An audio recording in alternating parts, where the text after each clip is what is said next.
ಶರಾವತಿ ಹಿನ್ನೀರಿನ ಮಧ್ಯೆ ಕೆಟ್ಟು ನಿಂತ ಲಾಂಚ್. ಸಾಗರ ತಾಲೂಕಿನ ಶರಾವತಿ ಹಿನ್ನೀರು ಪ್ರದೇಶ ಪ್ರಯಾಣಿಕರನ್ನ ಕರೆದುಕೊಂಡು ಹೋಗ್ತಾ ಇದ್ದ ಲಾಂಚ್ ಕೆಟ್ಟು ನಿಂತಿದೆ. ತಾಂತ್ರಿಕ ಸಮಸ್ಯೆಯಿಂದ ಕೆಟ್ಟು ನಿಂತ ಲಾಂಚ್ನಲ್ಲಿದ್ದಂಥ ಪ್ರಯಾಣಿಕರು ಗಾಬರಿಗೊಂಡಿದ್ರು. ವಾಹನಗಳು ಕೂಡ ಇದ್ವು.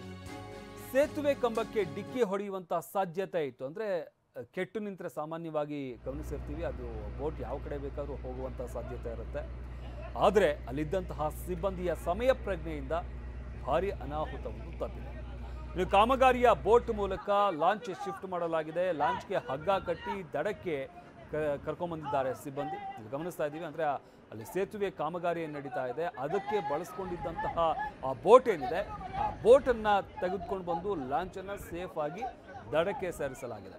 ಅಕಸ್ಮಾತ್ ಏನಾದರೂ ಅದು ಬಂದಿಲ್ಲ, ಅಲ್ಲಿಗೆ ಆ ಸಮಯಕ್ಕೆ ಅಲ್ಲಿ ಬಂದಿಲ್ಲ ಅಂದಿದ್ರೆ ಈ ಲಾಂಚ್ ಅಲ್ಲಿದ್ದಂಥ ಒಂದು ಕಂಬ ಏನಿದೆ, ಕಂಬಕ್ಕೆ ಡಿಕ್ಕಿ ಹೊಡೆಯುವಂಥ ಸಾಧ್ಯತೆ ಇತ್ತು. ಡಿಕ್ಕಿ ಹೊಡೆದ್ರೆ ಸಾಕಷ್ಟು ಜನ ಲಾಂಚ್ ಒಳಗೆ ಜನ ಇದ್ದರು, ಪ್ರಯಾಣಿಕರಿದ್ದರು, ಇದ್ರ ಜೊತೆಗೆ ವಾಹನಗಳಿದ್ವು.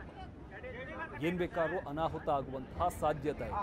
ಆದರೆ ಅಲ್ಲಿದ್ದಂಥ ಸಿಬ್ಬಂದಿ ಏನಿದ್ದಾರೆ ಅವರ ಸಮಯ ಪ್ರಜ್ಞೆಯಿಂದ ಒಂದು ಭಾರಿ ಅನಾಹುತ ತಪ್ಪಿದೆ ಅಂತಲೇ ಹೇಳ್ಬೋದು.